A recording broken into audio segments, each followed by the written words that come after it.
If you follow the real estate headlines, you might think we're headed for a recession or a housing market crash. Now, I can't predict if there's going to be a housing market crash or a recession, but what we do know is there is a shift in the real estate market. In most markets, things are slowing down. So in this video, I want to touch on the 4 things that you can expect to see with a slower real estate market. Let's get started. So the most obvious thing that you're going to see with a slower real estate market is the simple fact that listings are not going to sell right away. If you've only sold real estate in the last 2 years, you've operated in a hyper seller's market where something comes on the market on a Friday, it gets an offer by Sunday, and you're under contract on Monday. Now, if things slow down, that is just not going to happen. We are going to enter a time with a more balanced market, or if things get real bad, potentially a buyer's market, right? That's that supply and demand shift. And so when that happens, a lot of things start to cascade against us or for us, depending on the way you look at it. That brings us to the second thing. The second thing that we're going to see with a slower housing market is price reductions.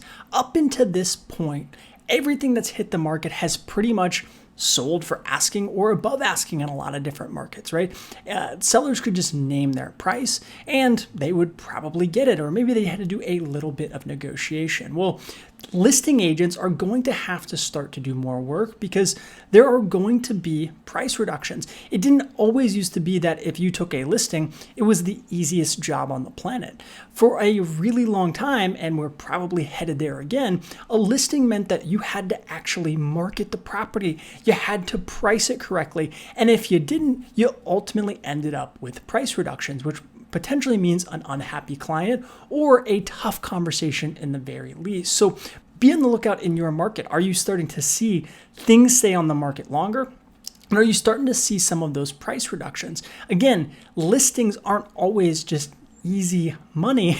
They require work and they require finesse and they require marketing of the property. So along with a slower market and some price reductions, again, that means that the listing agent is going to have to do some additional marketing. So in a slower real estate market or a housing market crash, we are definitely going to see more open houses. I actually did another video on this, a short video about how the open house lead gen strategy is probably going to come back. Again, for a really long time, open houses weren't a viable thing because the listing agents didn't want to give up that valuable 2-3 hours of showing time, and they didn't want to give it away to some new agent. Well, if listings stay on the market longer, we start to see some price reductions. Guess what? They are going to be encouraging people to come and sit their open house. Other new agents who aren't as busy in their office, are going to be able to use this as a strategy to generate new buyers. Why? Sellers love open houses. It doesn't matter that the stats tell us that open houses don't typically actually sell that house, right? MLS access does, photos do, correct marketing does, but sellers love open houses and listing agents love to tell their sellers about the open houses because it feels like they're actually doing something to sell that listing. So if we start to see a market slowdown and we see those price reductions, guess what? We are definitely going to see open houses. Now, this leads me to my 4th and final thing that we're going to see in a market slowdown or a housing market crash is we are going to see buyer's agent commissions eventually start to tick back up. Again, in the super high sellers market that we were in, listing agents and sellers could put whatever commission they wanted. We saw some listing or some buyer's agent commission for 0.5%, 1%, $0. Well, when listings aren't selling, guess what? The last thing you want to do is disincentivize a buyer or a potential buyer's agent, right? If a buyer has a buyer's agreement with a buyer's agent and you're offering $0, guess who pays that commission?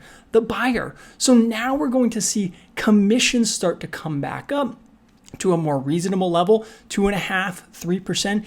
And if things get really bad and the seller gets really desperate, we might actually see some bonuses put in place. Again, back when I started in 2008, 2009, we saw this a ton.